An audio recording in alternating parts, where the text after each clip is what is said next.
Welfare की कितनी स्कीमें जो हैं वो पब्लिक के वेलफेयर के लिए रजौरी में चल रही हैं। और हम बात करें अगर ओल्ड एज पेंशन्स की, कितने लोगों की आपके ऑफिस से इस साल में पेंशन्स जो हैं लगी हैं? देखिए, जैसा कि आपने जो पूछा कि सोशल वेलफेयर डिपार्टमेंट की कौन कौन सी स्कीमें हैं, डिपार्टमेंट के नाम से ही पता चल जाता है, it is for welfare of the people. हमारे पास जो मेजर स्कीम है वो पेंशन को लेके है, जिसमें ओल्ड एज पेंशन स्कीम है, विडो पेंशन स्कीम है और फिजिकली चैलेंज जो लोग हैं उनके लिए पेंशन की जो स्कीम है। इस स्कीम के तहत हम जिन लोगों की एज ओल्ड एज पेंशन में 60 years for male and 55 years for female, ये जो एज ग्रुप ये क्रॉस करती है और बीपीएल कैटेगरी में जो होने चाहिए, जो मैंडेटरी चीज़ है कि बीपीएल कैटेगरी भी इसके लिए ज़रूरी है, तो उन लोगों को 1000 रुपये पर मंथ जो है पेंशन मिलती है। उसके अलावा अगर हम फिज़िकली चैलेंज पर्सनस की बात करें, जो लोग डिसेबल्ड हैं या स्पेशली एबल्ड जो लोग हैं, उनको भी 1000 रुपये पर मंथ पेंशन मिलती है। विडो पेंशन की अगर हम बात करें, जो विडोज जिनकी एज 40 ईयर्स से ऊपर है, इसमें मैं फिर से आपकी अटेंशन चाहूँगा कि 40 years only, widow 25 years, 30 years, 36 up to 40 she is not entitled. जब 40 का वो क्रॉस लिमिट क्रॉस करेगी एज की, then she is entitled for the pension. तो हमारे डिस्ट्रिक्ट में इस वक्त जो है पेंशन की इन तीनों स्कीमों में मिला के 59,000 पेंशनर जो है वो पेंशन ले रहे हैं ऑन मंथली बेसिस।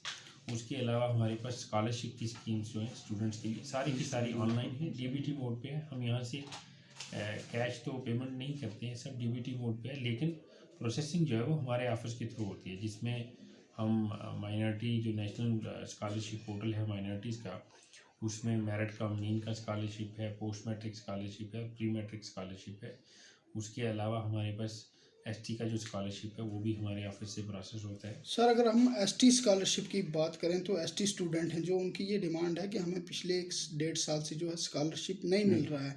क्या वजह है कि इनको स्कॉलरशिप नहीं मिल रहा? ऐसा ऐसा कुछ है नहीं है। देखिए, हमारे पास इस सेशन के भी अभी इन दिनों में हम वेरिफिकेशन कर रहे हैं। नियरली हमारे पोर्टल पे कोई 1500 के करीब स्कॉलरशिप फॉर्म थे, तो हम डेली बेसिस पे उनको प्रोसेस कर रहे हैं। और अगर ऐसा कोई कह रहा है कि स्कॉलरशिप नहीं मिल रहा है, तो मैं समझूंगा कि it's a baseless allegation. Government scholarship सब बच्चों को प्रोवाइड कर रही है, इर्रिस्पेक्टिव ऑफ ये जो कोई कहता है कि नहीं मिला है। मैं इसके साथ सहमत नहीं हूँ इस बात से। सर, अगर इसके अलावा हम बात करें तो सोशल वेलफेयर के डिपार्टमेंट के ही थ्रू एक स्कीम है कि जो बेटी बचाओ बेटी पढ़ाओ प्रोग्राम के तहत जो गरीब बच्चियां हैं उनकी शादी के लिए सोशल वेलफेयर डिपार्टमेंट कुछ इमदाद करता है, उसके नहीं, हवाले से। वो बेटी बचाओ बेटी पढ़ाओ के अंडर नहीं है। बेटी बचाओ की जो कंपेन है वो भी सोशल वेलफेयर डिपार्टमेंट ही देखता है, बट वो आईसीडीएस वाले हमारा ही जो सिस्टर ऑर्गेनाइजेशन है वो देख रहे हैं।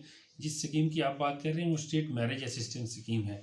इसमें जो पूर मार्जिनेबल जो गर्ल्स हैं जिनकी फैमिली इनकम वीक है और वो मैरिजेबल एज में हैं, उनको गवर्नमेंट जो है असिस्टेंस प्रोवाइड करती है as per the guidelines of the scheme. उनको 39,500 रुपये मिलते हैं।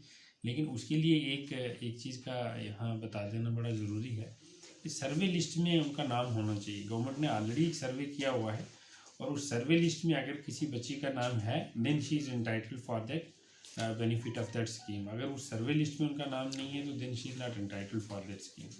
सर, आप हमारे चैनल के माध्यम से रजौरी की आवाम को क्या मैसेज देना चाहते हैं? मैं यही कहना चाहूँगा कि एक तो जब आप स्कॉलरशिप या पेंशन के लिए अप्लाई करते हैं तो प्लीज़ अपने कॉन्शियस को भी थोड़ा सा जगा के रखें, क्योंकि we don't have any magic stick. हम भी आप लोगों के भेजे हुए कागज़ों को ही देखते हैं। हमारे पास बहुत सारे केसेस ऐसे आते हैं जिनमें आप लोगों ने मैनिपुलेट किया होता है, कहीं आधार कार्ड पे आपकी एज मैनिपुलेट की होती है, टेम्परिंग की होती है। तो प्लीज़ जब आप पेंशन के लिए अप्लाई करें तो अपने कॉन्शियस को भी थोड़ा सा देखें, क्योंकि आपकी अगर एक बंदे की गलत पेंशन लग जाएगी तो एक जेन्युइन आदमी जो होगा वो उस लिमिट से बाहर रह जाएगा। तो आप लोग पेंशन की जो स्कीम है गवर्नमेंट ने डिज़र्विंग लोगों के लिए रखी है, ये स्कीमें आप लोग फ़ायदा लें उनका। हम आपकी सर्विस के लिए यहाँ बैठे हुए हैं, बट प्लीज़ जेन्युइन केसेस को प्रोसेस किया करें।